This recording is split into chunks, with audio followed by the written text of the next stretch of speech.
J'ai dit que M. Bédié a plus de sang d'Ivoiriens versé sur la conscience que M.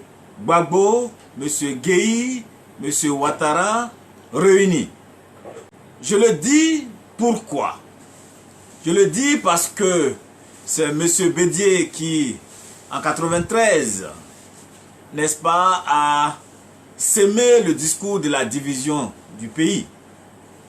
C'est M. Bédié qui, lorsqu'il est arrivé au pouvoir, a inséminé dans les esprits des Ivoiriens qui, jusqu'ici, vivaient en paix, en harmonie, qui donc a inséminé le discours de la division, le discours de la ségrégation, le discours de la hiérarchisation des Ivoiriens en pur et impur.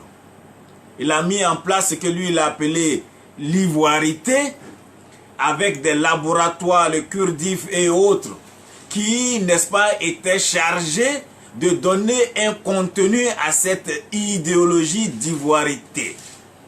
Et ivoirité qui, n'est-ce pas, a été émergée en concept de direction de notre pays dans le conflit qui opposait le président Bédié au président Ouattara. Pour lui, il fallait choisir tout ce qui est national, rejeter celui qu'il présentait comme étranger, le Burkinabé, comme il a écrit dans son livre par son père, son livre Le chemin de ma vie. Et donc les Ivoiriens devaient rejeter donc le Burkinabé et tous ceux qui, n'est-ce pas, soutenaient ce Burkinabé-là étaient présentés comme des gens ayant un problème avec eux-mêmes, leur nationalité, étant des apatrides, étant des traîtres à la nation. Et des gens comme les Pierre Kipré ont lancé dans la même année, qui était son ministre d'ailleurs, les notions d'Ivoiriens de souche multiséculaire et les notions d'Ivoiriens de circonstances. Voilà donc comment Bédié divise le pays. Voilà donc comment Bédié instrumentalise les médias pour rendre dominant un discours de ségrégation, un discours de division des Ivoiriens en pur et en impur, en Ivoiriens de circonstances, créant une situation intenable dans le pays, de pourrissement social et politique dans le pays, qui lui a valu d'ailleurs d'être victime de coup d'État en 99. Il a été chassé du pouvoir par des fils du pays. Il a appelé à l'insurrection pour défendre son régime et c'était un silence total parce que les Ivoiriens n'adhéraient pas à sa politique de division. Aucune personne n'est sortie pour le défendre. Gbagbo, qui en 99, après le coup d'État, a repris le discours d'ivoirité de Bédié à l'ex-Haïtassi. Gbagbo n'était pas quelqu'un qui était dans le discours identitaire. Il faut le dire, en vérité, c'est notre frère de Gaïoua. Gbagbo simplement a vu que Bédié avait instrumentalisé, avait chauffé à blanc une partie de la population avec le discours identitaire. Cette partie non politisée, manipulable était là. Et il a voulu se servir de cette partie-là comme instrument, comme, n'est-ce pas, bouclier dans son schéma de conquête de pouvoir, parce que Ouattara était encore là. Il n'a fait que instrumentaliser, continuer le discours de Bédié. C'était ce qu'en Côte d'Ivoire on appelle « prête-moi ton palabre hein, », comme on dit chez nous, « prête-moi ta palabre ». Voici ce que Gbagbo a fait. Gbagbo, à l'époque, c'était un socialiste. Nous-mêmes étions membres du parti de Laurent Gbagbo, le FPI, des hommes de gauche, mais qui voyant que notre peuple n'était pas suffisamment mature et qu'on pouvait le manipuler avec le discours identitaire, le discours ethnique, c'est ce que les gens aimaient entendre et que ce que Bédié faisait, il n'a fait que continuer ce que Bédié a fait. Il n'a fait que prêter le palabre de Bédié et il a été victime des conséquences de ce palabre, c'est tout. Sinon, celui qui a divisé ce pays, celui qui a amené ce discours de division dans ce pays, c'est bien Henri Konan Bédié. C'est lui qui a armé les cœurs, c'est lui qui a armé les esprits. Et donc tout le sang versé dont Denis Cajon parle, celui qui en a été l'organisateur, le commanditaire, celui qui a préparé cela dans les esprits, c'est bien Henri Konan Bédié. C'est lui qui, pour la première fois, est venu dire à des Ivoiriens, certains sont purs et impurs. Certains sont de souches multiséculaires et de circonstances. C'est ce discours qui a continué après lui, mais c'est lui qui en est l'auteur principal. Je me souviens encore des propos de Laurent Gbagbo qui, parlant de ce discours-là, disait que c'est un discours identitaire dont la Côte d'Ivoire n'a pas besoin. C'était ça les propos de Gbagbo, mais qui, par opportunisme, lorsque Bédié est parti, il a utilisé ce discours-là, croyant s'en servir pour exclure Ouattara, parce que, bon, voilà, il y avait déjà une population qui adhérait à ce discours. Les gens voulaient entendre ce type de discours, qui est un discours facile. La manipulation de la haine de l'autre, la manipulation de l'identité, de l'ethnie. Mais c'est Bédié qui a envoyé ça dans notre pays. C'est Bédié qui a divisé ce pays. Et donc il est mal placé, Denis Cajon nous dit que Bédié n'a pas de sang versé sur la main. Bien au contraire, c'est Bédié qui a occasionné tout le sang versé en Côte d'Ivoire. Il faut se dire la vérité. Il ne faut pas se mentir. Et donc un individu pareil ne peut pas incarner la propreté. L'homme de paix, non, c'est l'homme de division, l'homme de la guerre dans notre pays. Ça, c'est le premier élément à rappeler à l'histoire, aux générations nouvelles. Quand on parle de sang versé et qu'on veut présenter Bédié comme le monsieur propre, mais le sang versé dont il parle, est-ce que Bédié n'était pas un acteur, partie prenant, n'est-ce pas, dans l'action de guerre en Côte d'Ivoire? Il a bien soutenu la rébellion à Marcoussis. C'est d'ailleurs lui qui, pour que ceux qui ont fait la guerre puissent être pris en compte dans le débat politique, a dit qu'il fallait prendre en compte les forces nouvelles. Voilà d'où vient le nom Force Nouvelle. C'est une création de Bédié. Force Nouvelle, sinon c'était le MPCI, Mouvement Patriotique de Côte d'Ivoire, mais qui à Marcoussis devient Force Nouvelle sur proposition de Bédié. Et Bédié lui-même a soutenu cette rébellion, le PDCI, et ils ont mis en place pour, n'est-ce pas, affaiblir Gbagbo, le groupe avec la rébellion qui était le G7. J'ai encore les procès-verbaux, hein, des discussions au sein du G7, hein, à Paris, où le représentant du PDCI était bien Sila Mamadou. J'ai encore les PV avec moi ici. Arrêtez de falsifier l'histoire. Arrêtez de mentir. Arrêtez de vous tailler une image de monsieur propre dans le pays alors que vous êtes ceux qui avaient amené la guerre dans ce pays. C'est de ça il s'agit. Le PDCI n'est pas propre du tout. Le PDCI ne peut pas être propre en Côte d'Ivoire. C'est du siège du PDCI à Cocody qu'a été mis en place le commandeur invisible d'Abobo PK-18. Et c'était dirigé par des cadres du PDCI, que ce soit le numéro 2 et le numéro 3. Donc le PDCI n'est pas propre. Je n'ai jamais soutenu IBAPK-18, je n'ai jamais été membre du commando invisible. D'ailleurs, quand les jeunes du PDCI se sont réunis avec moi au siège du PDCI, avec KKB, avec d'autres personnes qui étaient avec moi, Eldorado, Zabi, Koulibaly Fana, les Marius Koudou et autres, hein, les gens du PDCI, sont réunis avec moi pour parler de ce commando invisible et de l'arrivée des IB. Ben, moi, j'ai dit clairement à KKB, et il y a des témoins, que je ne suis pas avec IB, que j'étais en rupture avec Ibrahim Koulibaly. Mais ils ont continué leur schéma de mise en place de leur commando invisible à Bobo. Donc, il ne faut pas venir me dire quelque chose. Et d'ailleurs, sur ma page Facebook, vous pouvez aller voir que à un moment donné, j'ai pris position même contre le commando invisible. Je crois que c'est le 2 avril 2011. Vous pouvez fouiller dans les archives. Arrêtez de dire n'importe quoi. Nous parlons du PDCI actuellement. Nous parlons de leurs actions dans le commando invisible. Nous parlons de leurs actions avec le MPIGO, avec Félix Do, Ndri Sinclair, membre du PDCI. Nous parlons des remerciements de M. Sidiki Konaté à Bédié pour le soutien financier à la rébellion, qu'il n'a jamais nié. Lui-même qui dit que Soro est son fils brave qui a battu Laurent Gbagbo. Mais il n'a pas battu Laurent Gbagbo à un jeu de damier ou d'échecs. Il a battu Laurent Gbagbo selon lui à la guerre. Donc il se félicitait du fait que Gbagbo a été battu par les armes. Donc c'est du PDCI. Alors qu'est-ce que vous venez nous raconter, monsieur Bédié a les mains propres? Oui, tous les généraux cachés ont les mains propres, ils ne sont pas au front. Tous les cerveaux ont les mains propres parce qu'il y a des bras exécutants qui exécutent ce qui profite, n'est-ce pas, à ces généraux cachés, à ces cerveaux.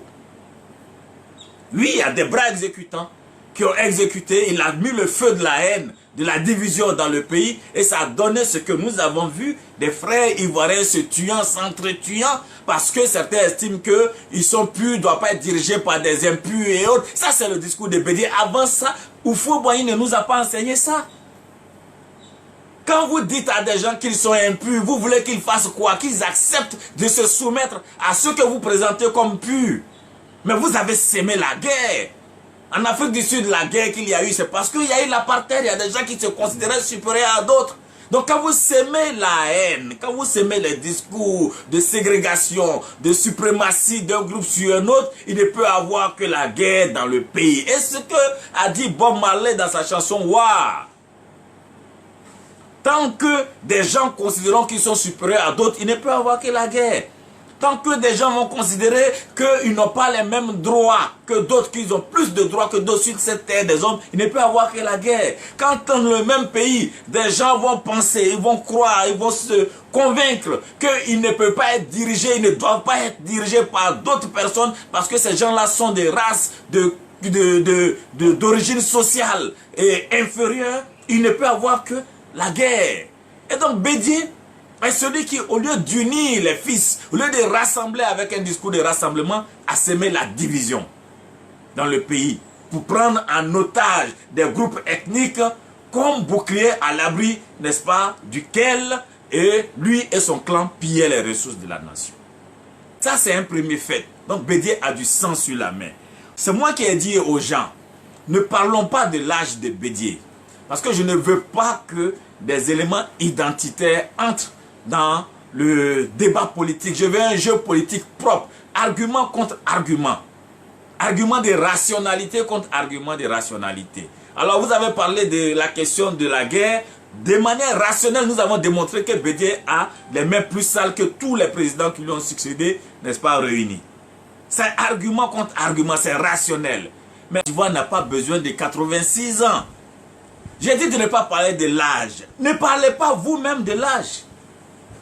Parce que l'âge là que vous présentez comme un atout n'est pas un atout, n'est pas un avantage pour Bédié. À 86 ans, on est fatigué. La retraite en Côte d'Ivoire, c'est 65 ans. Bédié lui-même a dit publiquement qu'à partir de 80, on ne peut plus, on ne doit plus être président. Ce n'est pas un âge où on doit rester au pouvoir. Lui-même, il l'a dit. C'est un engagement public. Il a dit, lui ne resterait pas au pouvoir au-delà de cet âge-là. Quand il se présentait à 75 ans.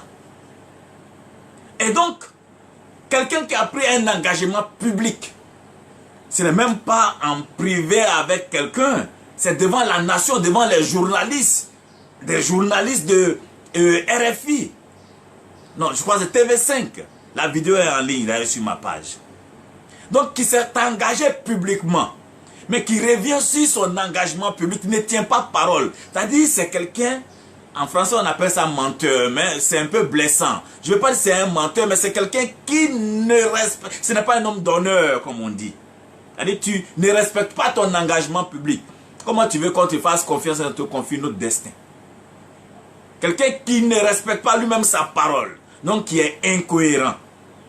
Toi-même qui juges qu'à partir d'un certain âge, on n'a plus les facultés, les aptitudes physiques et intellectuelles pour diriger un pays, et tu viens dire qu'à cet âge-là, tu veux être candidat. Ça veut dire que toi-même, tu ne respectes pas ce pays. Ça veut dire que toi-même, tu n'as aucun respect pour les Ivoiriens. C'est toi-même, tu sais que tu n'as pas les facultés, mais tu veux être à leur tête. Tu ne choisis pas quelqu'un d'autre pour lui confier ce que tu as comme expérience ou comme vécu, comme idée. Mais tu veux, en dépit de tes défaillances physiques et intellectuelles, être à la tête de ce pays-là. Ça veut dire que tu n'as aucun respect pour ce pays. Quand on se retrouve à plus de 86 ans, c'est un âge où on est fatigué. C'est un âge où la personne même souvent fait pipi, comme on dit, sur elle-même. Où la personne a ses sphincters relâchés. Où la personne souvent est obligée de porter des couches. On assiste cette personne, on soigne cette personne. Où la personne est fatiguée. Ce qui reste à vivre à cette personne-là est moins que ce qu'elle a déjà vécu. On accompagne cette personne. Ce n'est pas à cette personne-là de diriger un pays. C'est une personne qu'on accompagne. Et je l'ai dit, je ne vais pas parler de son âge, mais vous avez tous été témoins. Bédié allant faire le Yako, présenter ses condoléances chez Bani, qui ne pouvait même pas monter une marche d'escalier. Nous tous on l'a vu, on était obligés de le tenir. Mais un individu pareil, tu viens nous dire son âge est un atout pour la Côte d'Ivoire. Mais quel atout? Il ne faut pas insulter les Ivoiriens. C'est pourquoi je vous ai dit, mettez l'âge en dehors du débat politique, parce que ça ne peut pas être à l'avantage de votre candidat. Ça ne peut pas être à l'avantage. Quelqu'un qui est assis au bout d'une heure, il dort tout seul. Parce qu'il ne peut pas maintenir sa vigilance constante pendant plus de 2 heures. Il est fatigué. C'est un bouteflika, c'est-à-dire ce sont des sortes de momies qu'on met là, que d'une classe politique met là pour piller tranquillement. On met l'individu là comme figure de proue. Elle est là et puis bon, chaque soir on vient, ah le vieux ça va, bon voilà, et puis bon, chacun vient raconter ce qu'il veut. On met un individu là et puis bon, on l'entoure avec un clan qui pille. Il devient une sorte de figure qu'on vend. Parce que de manière tribale, il y a des gens qui vont se reconnaître en cette figure. Mais en réalité, c'est un clan qui est derrière, qui veut voler, qui veut piller, qui veut s'adonner à de la prévarication dans le pays. Sinon, Bédié lui-même, il sait, et tous ceux qui sont autour de Bédié savent que Bédié ne peut pas diriger la Côte d'Ivoire. Son âge ne permet pas à Bédié de diriger la Côte d'Ivoire. Ses capacités physiques ne permettent pas à Bédié de diriger la Côte d'Ivoire. Et lui-même le dit dans sa dernière déclaration, je suis vieux. Et je ne suis même pas sûr de terminer le mandat si je suis élu. Mais en fonction de la Constitution, on avisera. Mais nous, on n'est pas là pour faire des paris sur bon, je ne veux pas rentrer dans des choses qui seront perçues comme des propos qui ne sont pas courtois. On n'est pas là. La Côte d'Ivoire est en compétition avec des pays. La Côte d'Ivoire est en compétition avec des jeunesses dynamiques d'autres pays, des présidents dynamiques, des gens qui peuvent faire des réunions pendant 10 heures pour gérer déjà tous les appels de tous les préfets du pays pendant une journée, avoir le point, gérer les questions militaires, gérer les questions économiques, gérer les questions d'aménagement du territoire, gérer les questions de conflits dans des villages à gauche et à droite, dans des villes et autres. Gérer des questions de projection sur 20 ans, sur 30 ans de la Côte d'Ivoire. On va dire non, bon, il y a un problème à Divo, monsieur le préfet appelle pour faire le point, comme on fait tous les soirs, et puis c'est tous les préfets qui doivent appeler, et puis bon, lui il est en train de dormir. Bon, il y a un problème d'économie qui se pose, hein, comment faire la planification du développement sur 30 ans. Bon, lui-même, son cerveau est calibré sur une vie qui ne peut pas dépasser 15 ans. Et puis on lui dit de faire une projection sur 100 ans. Bon, bref. À son âge là, il a oublié toutes ces expériences dont vous parlez. Lui-même ne se souvient même pas de ce qui s'est passé au niveau des complexes sucriers. Comment, qu'est-ce qui s'est passé pour que Oufou le chasse. Lui-même il a beaucoup d'expériences, il a oublié. Donc vous voulez... Bref. Mais Bédié a contribué à gâter ce pays-là. Il était à toutes les discussions. Il était au début. Il était au milieu et il est à la fin. La guerre de 2010, il était là, il était au Golfe. C'est lui qui a demandé aux Français de bombarder le palais de Gbagbo. Donc il ne peut pas dire qu'il n'a pas participé à gâter le pays. En 2005, il était comment on appelle, à la formation du RHDP à Paris. Il était au membre du G7. Des éléments qui se reconnaissaient en lui étaient du Mpigo. Son parti était dans le commando invisible, les cadres de son parti. Donc quelle génération? Il était de toutes les générations. Et c'est lui d'ailleurs qui a gâté le pays avec le discours d'ivoirité dont la Côte d'Ivoire n'avait pas besoin. Les gens vivaient en paix, en harmonie. C'est lui qui est venu créer la ségrégation, la division, la hiérarchisation, la suprématie dans, n'est-ce pas, les perceptions. Alors, donc, il faut arrêter de dire des contre-vérités. Donc, c'est eux qui ont sémé la guerre. C'est eux qui ont sémé la haine, la graine de la haine dans le pays. C'est eux qui ont armé les bras, n'est-ce pas, et les cerveaux des bras qui ont exécuté. Donc, cet argument-là ne tient pas. Bédié n'a pas demandé aux Ivoiriens d'aimer leurs prochains. Il a dit que certains de leurs prochains étaient impurs. Non, il ne peut pas être de la génération de l'amour. Il est de la génération de la haine. Celui qui a amené la haine dans ce pays. Quelle expérience! On a vu la gestion du PDCI. Donc, cette gestion-là ne peut pas être présentée comme une expérience positive, satisfaisante. Donc, on ne peut pas vouloir reproduire, n'est-ce pas, cette expérience de la gestion des Bédié. Et je l'ai dit, je le dis sur la base objective. On parle de l'adressage. Bédié n'a rien fait en matière d'adressage. On parle de la déclaration des ressources. Bédié n'a rien fait. On parle de la bancarisation obligatoire, Bédié n'a rien fait. On parle de l'identification citoyenne, Bédié n'a rien fait. On parle de la ségrégation entre la fonction publique et la fonction privée, où des acteurs tels que les commerçants, les paysans n'ont pas droit à la retraite, n'ont pas droit à la santé. Tout ça, c'est sous Bédié.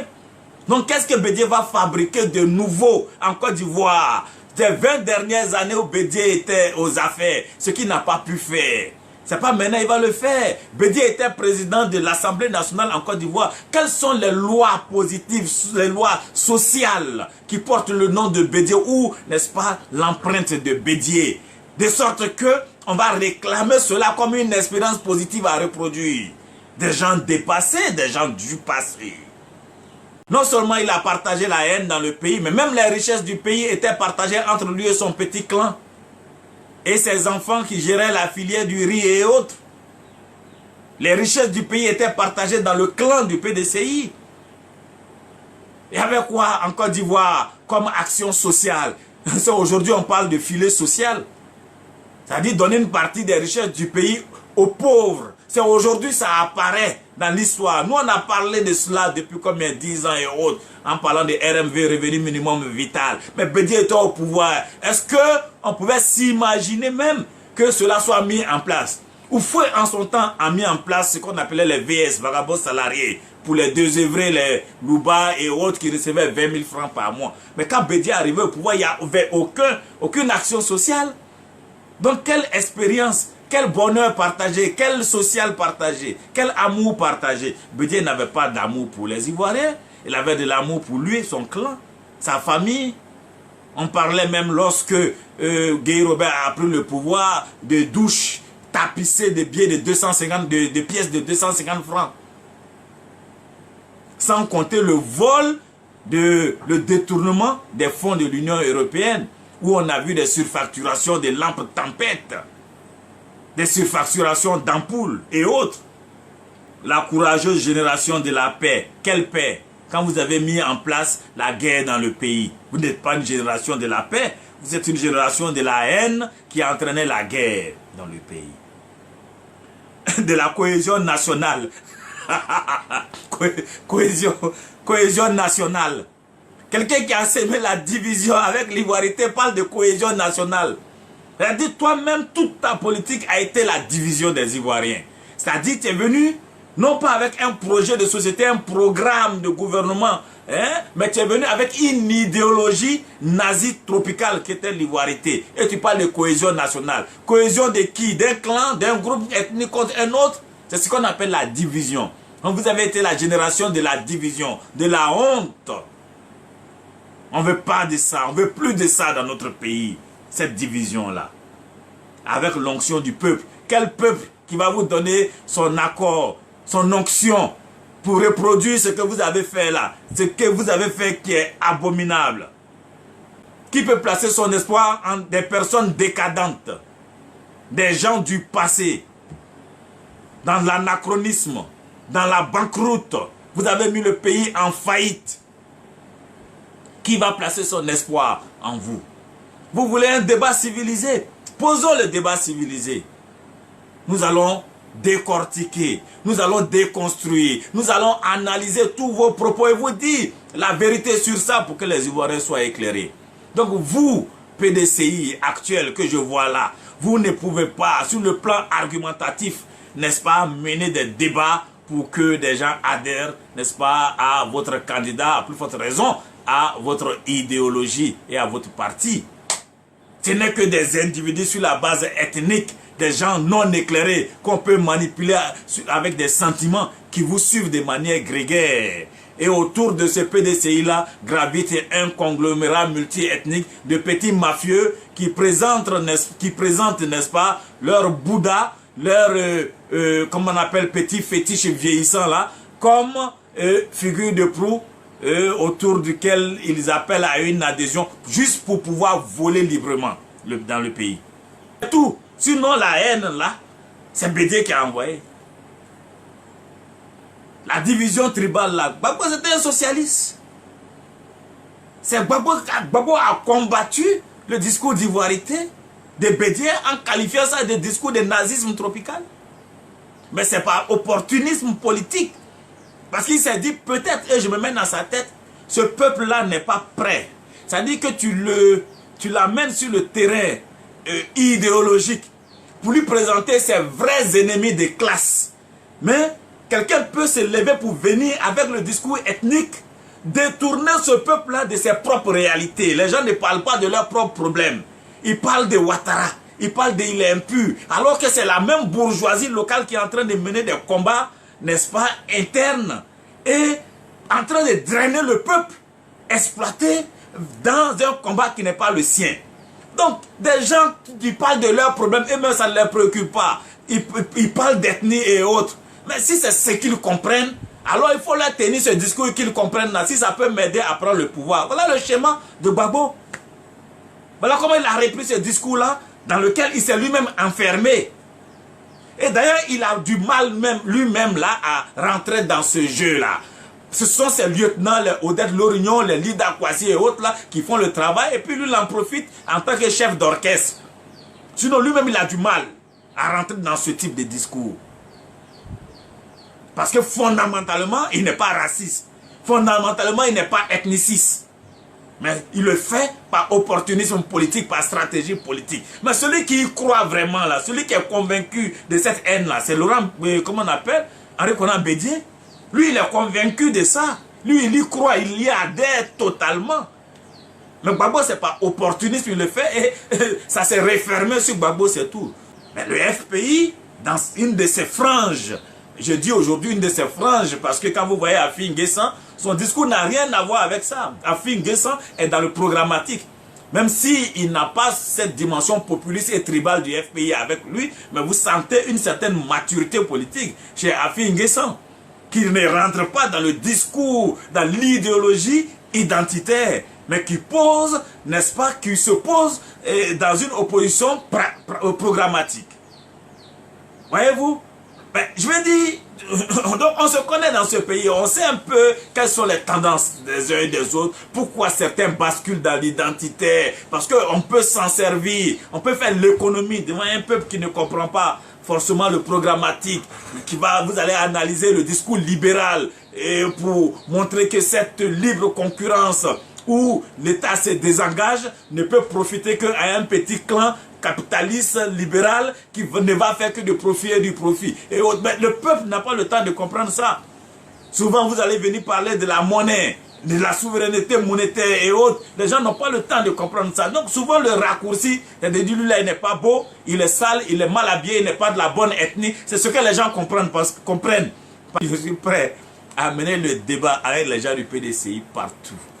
Partout où vous êtes, vous ne pouvez pas nous battre dans le débat rationnel. C'est pas possible. C'est pas possible parce que vous avez au pouvoir. Nous, au CPA, on n'a jamais géré le pays. On est bien placé pour vous critiquer. Nous là, on a vécu sur Oufoué, sur Bédié, sur Guéhi, sur Gbagbo, sous le régime de Ouattara. Non, on est bien placé, on connaît l'histoire de ce pays. Personne ne peut nous mentir. Et on sait, nous on était torturés sous le régime de Bédié, par les Wassena. Que les maillots, commando n'a pas pitié. Voilà comment on nous maltraitait. Ce sont des gens qui ont un esprit de parti unique. Des gens qui nous vendaient la carte des mails ici obligatoirement. Fallait. Mais quand Bédié était au pouvoir, mais c'était. Ça dit, il y avait la haine dans le pays. Et puis il était violent. Violent, il faut mater les gens à la RTI. Je me souviens encore de nos marches.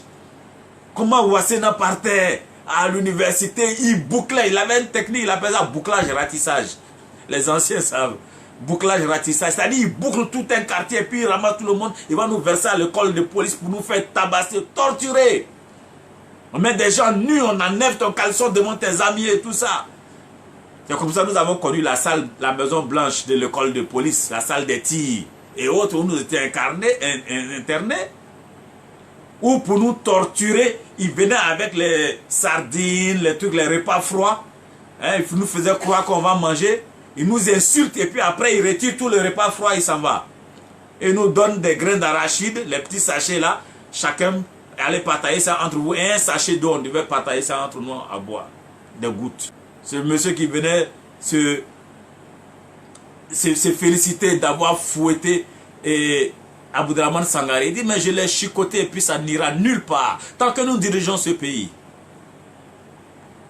L'affaire Afakaya. Les anciens savent de quoi je parle. On a vu comment ils ont tué le directeur des publications du journal Libération, qu'ils n'ont pas de sang sur la main. On a vu comment le directeur du journal Tassouma a été, même leurs journaux ont été cassés. C'est pour vous dire que, chers frères, chères sœurs, il ne faut pas vous laisser tromper par des propos de propagandistes du journal du PDCI. Non, non, il ne faut pas se laisser tromper. Disons-nous la vérité. Allons-y à la paix. Mais allons-y à la paix dans la vérité. Hein? Du nouveau réveil, déjà du nouveau réveil. Allons-y dans la paix, dans la vérité. Allons-y dans la réconciliation, dans la vérité. Le PDCI a été aux affaires. On a vu comment le PDCI a géré le pays. Et le PDCI ne peut pas revenir au pouvoir. Si le PDCI revient au pouvoir avec les mêmes discours de Bédié, mais les mêmes choses produisent, n'est-ce pas, les mêmes effets. Donc, ils vont envoyer le pays encore dans la guerre. Ils vont façonner les consciences pour envoyer le pays dans la guerre. On ne veut pas de la guerre. C'est eux qui ont envoyé la guerre dans le pays. C'est eux qui ont envoyé ces discours-là. Et ils n'ont même pas encore décidé de se libérer, de se départir de ces discours-là. Ils n'ont pas abandonné ce discours. Donc ce qu'ils vont faire là, ça va envoyer la même chose. Donc si on veut vraiment la paix, il faut une nouvelle génération. Il faut des gens qui pensent autrement. Il faut des gens qui veulent vraiment réconcilier les Ivoiriens, qui ne viennent pas un matin dire à quelqu'un, toi tu es pur, toi tu es impur, toi tu as le droit d'avoir un emploi, toi tu n'as pas le droit d'avoir... Non, il faut des gens qui rassemblent, des gens qui partagent, des gens qui aiment vraiment le peuple dans son entièreté, sans faire des différences. Des gens qui vont condamner ce type de discours. Pour dire, dans ce pays-là, il n'y a pas un Ivoirien qui est supérieur à un autre Ivoirien, on est tous la même chose. Si tu as le BPC, tu passes le concours de BPC. Si tu es le plus brillant, tu vas. C'est toi qui es admis. Donc c'est la compétence. Il faut partager ce que nous avons, qui est à nous tous. Ne pas donner uniquement à un clan. Les marchés publics, pas à un seul clan. Les licences d'exploitation, pas à un seul groupe. Ainsi de suite. Il faut faire en sorte que l'école ne soit pas le lieu de la hiérarchisation, de la conservation de la hiérarchie des classes. On ne va pas bloquer quelqu'un parce que ses parents n'ont pas d'argent pour payer des inscriptions à 600 000, 700 000. S'il est intelligent, l'État La société doit lui donner la possibilité d'aller jusqu'au bout pour servir la société en retour. Mais on ne doit pas mettre des conditions d'argent pour bloquer certains et permettre à d'autres qui ne sont pas forcément plus brillants d'aller être ceux qui dirigent les plus faibles économiquement, mais qui souvent sont très brillants. Ce sont des talents que l'État perd, que la nation perd. Nous voulons une autre Côte d'Ivoire, une Côte d'Ivoire moderne. Une Côte d'Ivoire où il y a l'adressage obligatoire. Ça ne coûte rien, c'est une décision. Une Côte d'Ivoire où il y a la bancarisation. Chaque citoyen a un compte bancaire. On n'a pas besoin pour un compte d'épargne de prendre de l'argent, des frais de gestion d'un compte d'épargne. Jamais. Le compte d'épargne doit générer, n'est-ce pas, des intérêts pour celui qui met de l'argent dedans. Non seulement pour éviter la thésaurisation, mais parce que l'État utilise ces comptes d'épargne-là pour les logements sociaux, pour et ainsi de suite. Mais ça permet aussi, comme chacun a un compte, quand on veut faire du social, on sait qu'on verse l'argent sur le compte d'un individu qui est identifié, qui a un compte et la banque centrale peut contrôler les surendettés et autres. Donc on rentre dans la modernité. Nous voulons un État où il y a la déclaration des ressources pour qu'on sache qui est pauvre réellement et qui est riche. Comme ça, quand on veut faire du social là, on n'envoie pas l'argent sur Orange Money des gens qui ont déjà l'argent. Mais on sait qui est pauvre, qui est riche et ce sont les comment on appelle, les travailleurs sociaux qui, n'est-ce pas, donnent soit des bons, soit de l'argent ou la caisse d'allocation familiale qui donne de l'argent. Voilà, donc nous voulons un État moderne. Nous voulons une administration moderne où quand tu déposes un dossier, ton dossier est suivi. Au bout d'1 mois, l'agent qui est là t'appelle, monsieur, voilà, vous devez venir parce que votre dossier est à tel niveau. Quand au bout de 4 mois, ton dossier n'est pas traité, tu as le droit de saisir l'administration et de poursuivre l'administration en justice. Parce que ton dossier n'a pas été traité au bout de 3 mois ou au bout de 4 mois. Il faut que le citoyen ait des droits. Et que l'agent qui travaille là sache qu'il a des obligations. Il ne va pas pour travailler puis il prend les dossiers et les empile. Si tu veux, tu viens suivre ton dossier. Non, il faut que lui qui travaille là fasse le suivi parce qu'il est payé par le contribuable pour ça. Nous voulons un État moderne. Quand tu déposes un dossier, il y a un numéro de suivi, il y a une fiche qui est ouverte, comme on le fait à l'hôpital. Hein? On ouvre, n'est-ce pas, un dossier pour l'individu, une cible, et la cible n'est fermée que lorsque le dossier a fini d'être traité. On veut moderniser, il faut moderniser ce pays. Donc, numéro identifiant unique de la naissance à la mort de l'individu. Bancarisation obligatoire. Gratuité pour les malades de longue durée. Diabète, les maladies chroniques et autres. Parce qu'un citoyen ne doit pas travailler toute sa vie pour utiliser son argent pour payer des médicaments. Soit on forme une communauté, une société, on forme une nation. Eux, on aide les plus faibles. Soit on n'est pas une nation, chacun se cherche. Mais si nous sommes une nation, les plus faibles d'entre nous doivent être soutenus par la collectivité.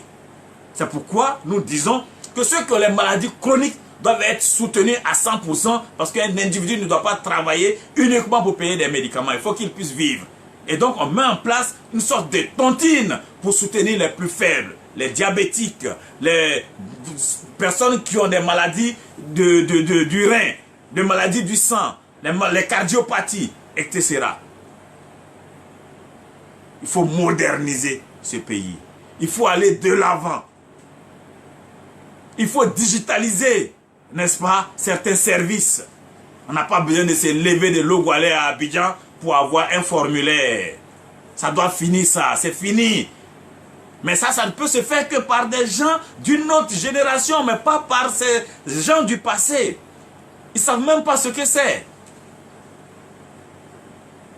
Alors, je voudrais m'arrêter là, chers compatriotes, et vous dire que la lutte continue. Nous allons continuer à élever le niveau de conscience politique de notre peuple. Adhérer massivement au CPR. Adhérer massivement au CPR parce que nous avons des idées nouvelles. Nous sommes porteurs d'innovation, de modernité. Nous voulons le changement dans notre pays. Pourquoi nous disons il faut adhérer à nos idées. Et vous-même, faites des propositions, de nouvelles idées. Nous voulons co-construire avec vous une nouvelle Côte d'Ivoire. Nous voulons bâtir avec vous une Côte d'Ivoire de justice.